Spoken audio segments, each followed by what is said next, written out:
भूपेश बघेल कहते हैं कि उन्हें कैंडी क्रश खेलना पसंद है, लेकिन हकीकत यह है कि वो दिखाने के लिए कैंडी क्रश खेल रहे हैं, लेकिन असल में उन्हें सट्टे का काफी शौक है। कांग्रेस के एटीएम बने भूपेश बघेल ऐसे ही गांधी वाड्रा के खास नहीं बने। इसके पीछे वो खजाना है जो सट्टा, शराब घोटाला, लेवी घोटालों से आया है। लेकिन ईडी के हाथ लगे एक वॉइस कॉल से भूपेश बघेल का सारा काला खेल सामने आ गया। महादेव बैटिंग ऐप मामले में भूपेश बघेल का नाम सामने आने के बाद केंद्रीय मंत्री स्मृति ईरानी ने कांग्रेस और बघेल पर जमकर निशाना साधा।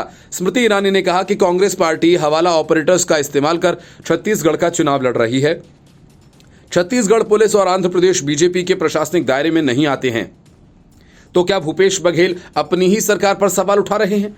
ईरानी ने कहा कि छत्तीसगढ़ में कांग्रेस पार्टी के चुनाव खर्चों की फंडिंग करने के लिए अवैध सट्टेबाजी संचालकों के हवाला कारोबार और दुबई से आने वाले अवैध धन के उपयोग के संबंध में सबको चौंकाने वाले सबूतों में से एक सामने आया है। केंद्रीय मंत्री स्मृति ईरानी ने कहा कि चंद्रभूषण वर्मा ने छत्तीसगढ़ पुलिस से सुरक्षा सुनिश्चित करने के लिए कहा।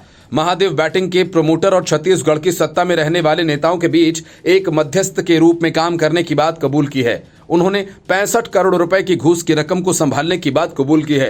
कई जांच और दर्ज किए गए बयानों से पता चला कि 450 करोड़ रुपए की अपराध आय भी जब्त की गई है। उन्होंने कहा, मैं भूपेश बघेल से सवाल पूछना चाहती हूं, क्या यह सच है कि गिरफ्तार किए गए असीम दास को पैसे लेने और कांग्रेस पार्टी के चुनाव में मदद करने के निर्देश दिए गए थे? ईरानी ने सवाल उठाया, क्या यह सच है कि असीम दास को विशेष रूप से भूपेश बघेल को नकदी पहुंचाने के लिए दुबई बुलाया गया था? क्या यह सच है कि बरामद किए गए 5 करोड़ 30 लाख रुपए के अलावा विभिन्न बैंक खातों की जब्ती के परिणाम स्वरूप धन शोधन निवारण अधिनियम 2002 के तहत 15 करोड़ 50 लाख रुपए की कुल रकम जब्त कर ली गई है?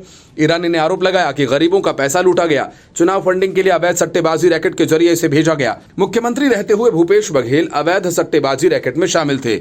मामले में गिरफ्तार असीम दास ने महादेव ऐप के जरिए अवैध सट्टेबाजी रैकेट चलाने के लिए बघेल की सुरक्षा के रूप में 508 करोड़ रुपए का भुगतान करना स्वीकार किया।